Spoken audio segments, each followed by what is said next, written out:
Assalamualaikum warahmatullahi wabarakatuh. Selamat pagi. Apa kabar saudara-saudara pada hari ini? Semoga semuanya dalam kondisi yang sehat. Pada pertemuan kali ini kita akan membahas tentang evaluasi pembelajaran. Namun sebelum kita masuk kepada materinya, saya ingin menjawab pertanyaan minggu yang lalu. Ada beberapa pertanyaan yang masuk belum saya jawab di minggu lalu tentang strategi pembelajaran abad 21. Pertanyaan yang pertama, apa yang terjadi jika seorang pendidik kurang tepat dalam memilih teknologi yang digunakan dalam pembelajaran? Apakah akan mempengaruhi pemahaman siswa? Lalu bagaimana cara memilih teknologi yang tepat? Nah, tentu saja kalau kita tidak tepat dalam memilih teknologi, maka memang ada kesulitan yang akan dialami oleh para siswa dalam memahami materi tersebut. Contoh misalnya, saat materi yang seharusnya hanya bisa diajarkan melalui video, karena harus ada contoh. Kalau di kehidupan, kalau di pembelajaran luring, misalnya gurunya yang harus menerangkan menggunakan contoh praktik di depan anak-anak. Nah, maka dalam pembelajaran daring atau pembelajaran abad 21, kita perlu memilih teknologi yang tepat. Kalau tidak bisa bertatap muka, ya maka kita menggantinya dengan video. Jadi kita buat video bagaimana melakukan praktek tersebut. Tidak bisa kalau hanya dengan perintah atau langkah-langkah. Karena sejatinya keterampilan berpikir para peserta didik, utamanya peserta didik SD atau SMP awal, itu mereka masih berpikir konkret. Mereka masih kesulitan untuk berpikir abstrak atau membayangkan sesuatu. Sehingga itu adalah salah satu contoh bagaimana kalau teknologi yang dipilih tidak tepat. Nah, cara menentukan teknologi yang tepat seperti apa ya? Kita harus refleksikan terlebih dahulu. Kalau materinya seperti ini, maka cara saya menjelaskan dengan baik itu harus menggunakan teknologi apa. Tentu tergantung dari materinya. Kemudian ada pertanyaan berikutnya tentang perbedaan berpikir reflektif dan berpikir metakognitif. Nah, berpikir reflektif itu adalah merefleksikan pengalamannya. Kalau berpikir metakognitif, dia mempelajari banyak hal, kemudian membuat satu kesimpulan. Jadi belajar A, B, C, D, E, kemudian dia ambil kesimpulan dari kelima hal tersebut, apa yang bisa diambil pelajaran. Itu metakognitif. Kalau reflektif, dia sudah belajar apa pada hari ini, kemudian dia merefleksikan hasil belajarnya tersebut.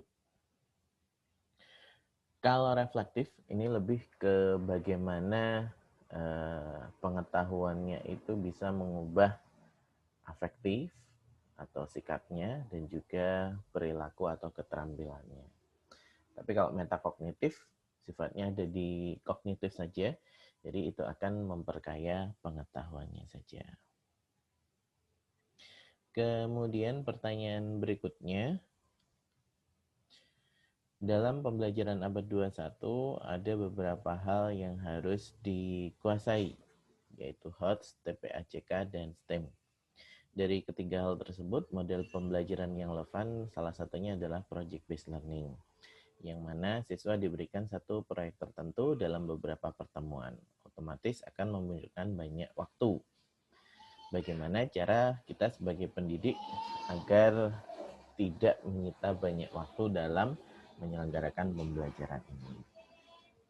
Nah, Dalam project based learning itu memang tidak bisa selesai dalam satu tahapan waktu saja. Sehingga kita sebagai seorang pendidik perlu merancang. Misalnya kita membuat proyek tertentu, maka proyek tersebut harus kompleks. Dalam artian misalnya proyeknya bisa diselesaikan dalam waktu 3 minggu. Maka materi apa saja yang seharusnya kita berikan dalam 3 minggu tersebut, kita include-kan dalam proyek. Tentunya memang membutuhkan penyesuaian-penyesuaian. Kita merancang nanti materi minggu kedua tentang ini kalau saya masukkan ke proyek nanti jadinya seperti apa. Jadi walaupun membutuhkan waktu yang lama, lebih dari satu pertemuan, itu tidak akan mengganggu kesinambungan materi pembelajaran kita karena tugas proyeknya sudah kita sesuaikan dengan materi-materi yang seharusnya kita berikan. Kemudian bagaimana cara untuk mendorong siswa berpikir kritis? Nah, berpikir kritis ini salah satunya bisa kita munculkan dengan terbiasa memberikan pertanyaan-pertanyaan yang harus dijawab dengan berpikir. Pertanyaan-pertanyaan yang sifatnya penyelesaian masalah. Jadi, kalau kita terbiasa memberikan pertanyaan kepada siswa, mereka kita biasakan untuk bisa menjawab pertanyaan tersebut, baik secara lisan maupun tertulis. Kita minta untuk belajar membedakan, mengevaluasi, merancang, merencanakan sesuatu, maka keterampilan berpikir kritisnya nanti lama-kelamaan akan meningkat. Nah, dalam pertanyaan berikutnya, dalam pembelajaran STEM ada 5 materi yang harus akrab, yaitu sains, teknologi terbaru, engineering, art, dan juga matematik. Bagaimana apabila ada salah satu materi yang tidak bisa akrab dengan para siswa? Apakah pembelajaran STEM-nya masih bisa disebut pembelajaran STEM atau tidak? Nah, memang dalam pembelajaran STEM ini kita sifatnya membiasakan para siswa. Jadi agar mereka akrab dengan IPA, agar mereka akrab dengan teknologi terbaru, agar mereka akrab dengan matematika. Nah, akhirnya dengan proses pembiasaan ini kita harapkan anak-anak akan terbiasa. Tentunya memang tujuannya ini bukan tujuan jangka pendek yang harus dicapai dalam 1 atau 2 kali pertemuan, tetapi lebih ke arah tujuan jangka panjang yang mungkin baru akan dicapai di 1 semester atau 1 tahun kemudian. Yang penting anak-anak harus kita biasakan dengan STEM ini agar mereka tidak mengalami kesulitan saat harus berkarir di masa depan. Itu adalah beberapa pertanyaan. Nah, saat ini kita masuk ke materi tentang evaluasi pembelajaran. Nah, seperti di slide saya minggu yang lalu, bahwa antara tujuan, kemudian materi atau strategi pembelajaran, dan juga evaluasi, itu sifatnya saling berhubungan, saling berkesinambungan. Jadi, evaluasi tidak bisa berdiri sendiri, tidak bisa istilahnya ujuk-ujuk muncul soal-soal yang tidak pernah diajarkan atau muncul evaluasi yang tidak sesuai dengan tujuan dari pembelajaran tersebut. Sehingga dalam merancang evaluasi ini kita perlu memperhatikan tujuan pembelajaran yang sudah dirancang, termasuk indikator-indikatornya, dan juga materi atau strategi pembelajaran kita. Jadi kalau strategi pembelajarannya menggunakan ceramah, tidak mungkin evaluasinya praktek, karena itu tidak nyambung.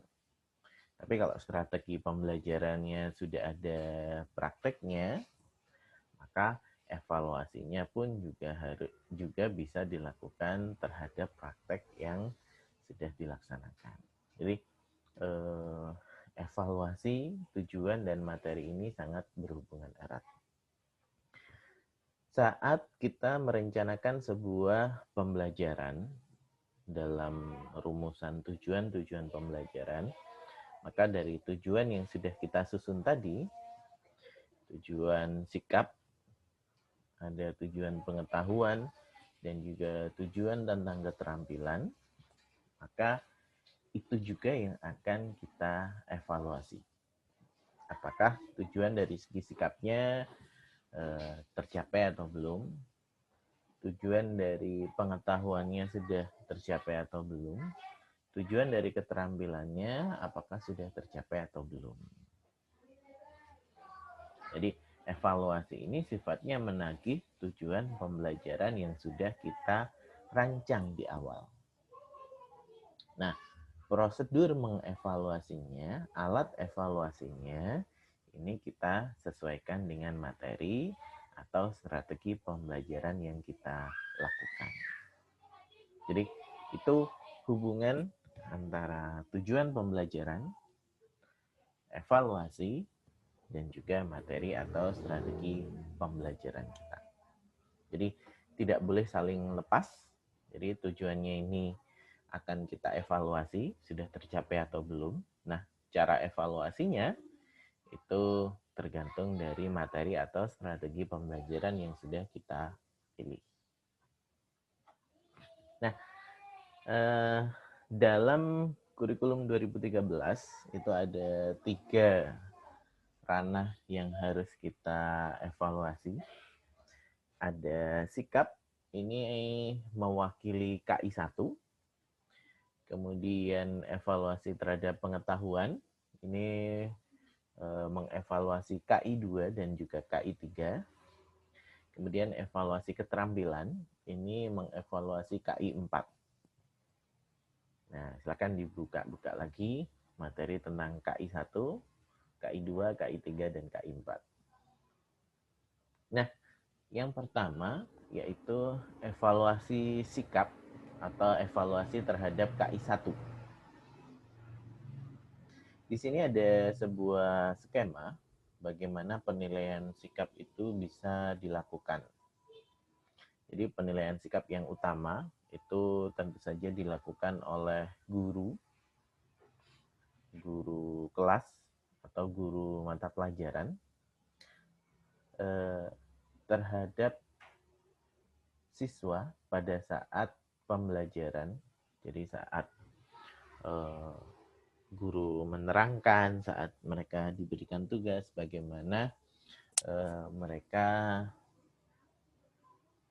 melakukan setiap perintah atau tugas yang kita berikan, dan juga bagaimana mereka dalam kehidupannya di luar kelas.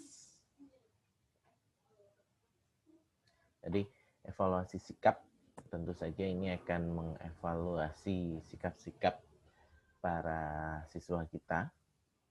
Maka rumusan sikap-sikap yang ada di KI 1 itu perlu kita jabarkan, perlu kita buat agar rumusan sikap tersebut bisa kita observasi.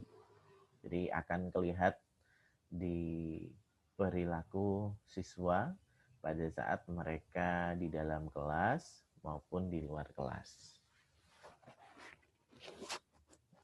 Jadi kita lihat lagi rumusan di KI 1, kemudian kita buat lembar observasi atau ya lembar pengamatan.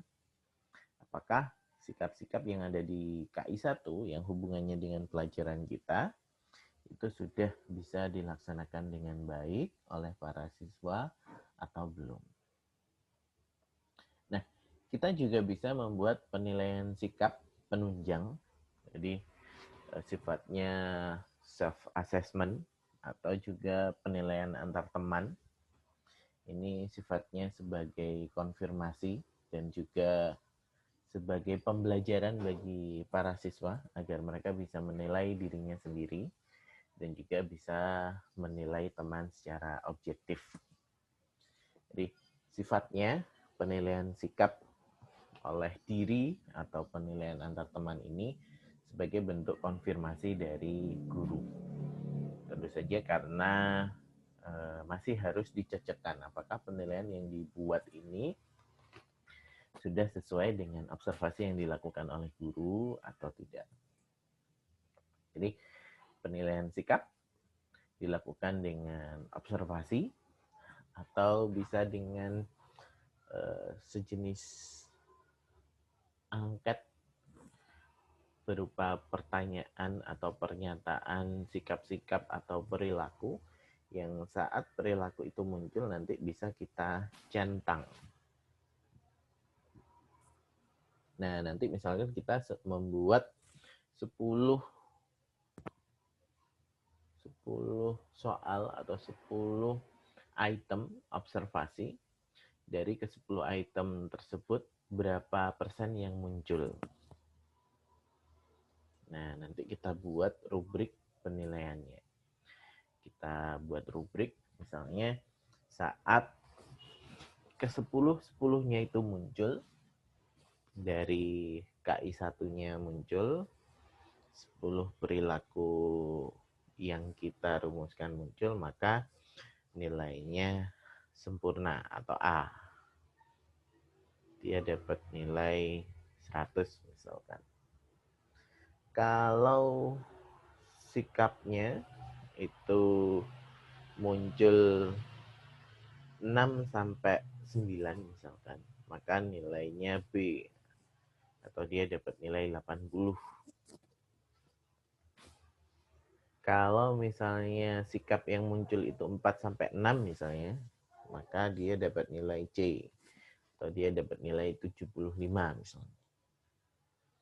Kalau yang muncul kurang dari 6, dia dapat nilai D atau dapat nilai 6. Jadi masih perlu dikembangkan lagi sikapnya. Nah, tentu saja sikap-sikap yang dinilai ini sekali lagi perlu kita sesuaikan dengan rumusan KI 1 yang ada di pelajaran kita. Kemudian berikutnya adalah skema penilaian untuk pengetahuan atau penilaian di KI 2 dan KI 3. Penilaian pengetahuan ini bisa dilakukan dengan 3 hal, yaitu tes tertulis, bisa menggunakan pilihan ganda, bisa menggunakan soal yang dijawab benar atau salah, atau menjodohkan, atau uraian, isian, melengkapi. Itu adalah bentuk-bentuk dari tes tulis. Kemudian tes lisannya bisa dengan perintah untuk mempraktikkan, kuis tanya jawab lisan, dan juga tanya jawab atau wawancara.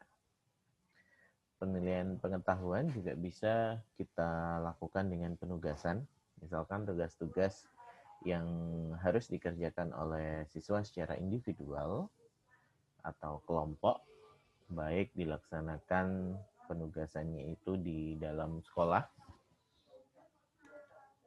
misalnya dalam jam pelajaran atau di luar jam pelajaran, atau tugas-tugas yang bisa dikerjakan di luar sekolah atau di rumah.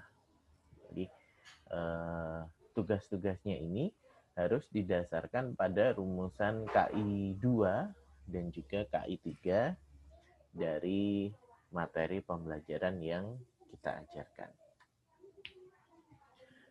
Kemudian penilaian yang ketiga yaitu penilaian keterampilan. Nah, penilaian keterampilan ini bisa kita buat dalam 3 bentuk. Ada penilaian kinerja untuk mengukur capaian berupa keterampilan proses dan atau hasilnya atau produknya. Jadi misalkan saat kita minta siswa untuk membuat poster secara berkelompok misalnya, kita bisa mengukur capaian pembelajaran selama prosesnya, apakah ada proses diskusi bersama, apakah ada pembagian kerjasama, pembagian kerja, hasil akhir dari produknya itu seperti apa. Itu adalah penilaian kinerja yang bisa kita lakukan berdasarkan capaian berupa proses atau produknya. Kemudian penilaian keterampilan berupa proyek. Jadi bagaimana mereka mengetahui kemampuan siswa dalam mengaplikasikan pengetahuan melalui penyelesaian suatu tugas dalam periode waktu tertentu. Jadi memang dalam penilaian proyek ini jadi tidak bisa selesai hanya dalam satu kali pertemuan. Mungkin ya perlu 3, 4 atau mungkin setengah semester atau 1 semester dalam menyelesaikan tugas proyeknya. Proyek ini bisa jadi proyek utama dalam artian seluruh proses pembelajaran itu diarahkan untuk penyelesaian proyek ini. Bisa juga proyek ini sebagai proyek sampingan.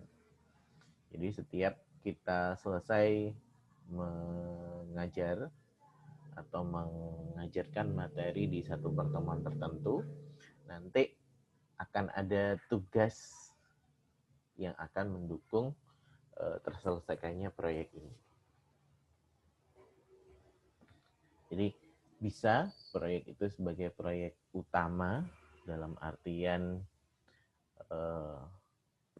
nanti selama proses pembelajaran itu memang difokuskan untuk membuat proyek ini, atau bisa saja proyek ini sebagai proyek sampingan. Contohnya seperti kalau di mahasiswa itu seperti skripsi. Nah, skripsi itu kan proyek akhirnya berupa karya tulis. Dan saat kalian bertemu dengan dosen pembimbing, itu pasti yang dibahas tentang ya karya tulisnya itu. Setiap bertemu ada proses yang akan digunakan untuk menyelesaikan proyek berupa skripsinya.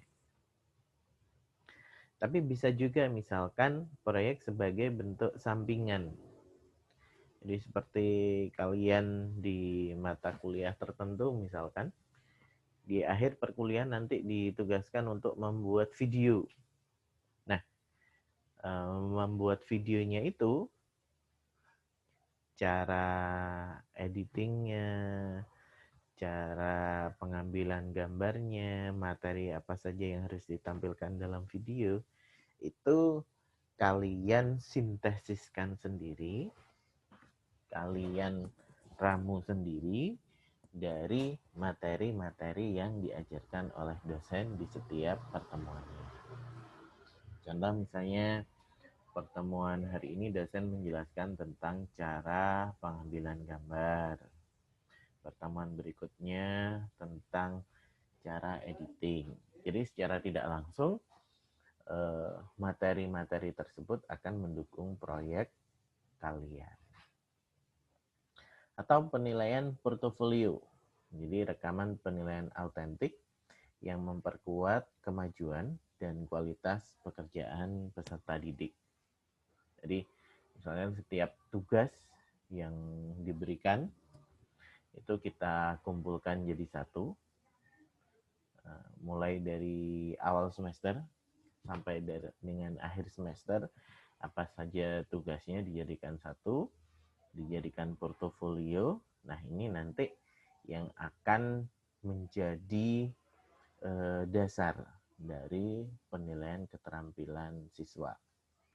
Apakah sejak dari awal semester sampai akhir ini ada peningkatan kualitas atau kemajuan dari keterampilan para siswa ini. Jadi misalnya di awal semester masih biasa-biasa saja, nanti di akhir semester bagaimana, apakah sudah bagus atau belum. Nah, ini adalah skema-skema atau bentuk-bentuk penilaian yang ada di kurikulum 2013. Maka kita sebagai seorang guru nantinya perlu untuk mengaplikasikan 3 skema penilaian ini, baik penilaian sikap, penilaian pengetahuan, maupun penilaian keterampilan. Dan ini proses berpikirnya harus dalam lingkup 1 semester. Jadi tidak bisa sepotong-potong hanya satu pertemuan, tetapi harus direncanakan sejak awal semester dan perencanaannya itu untuk 1 semester ke depan. Jadi evaluasi pembelajaran yang dilakukan oleh guru itu harus berkesinambungan. Itu materi yang bisa saya sampaikan. Kalau ada pertanyaan, silahkan disampaikan di grup.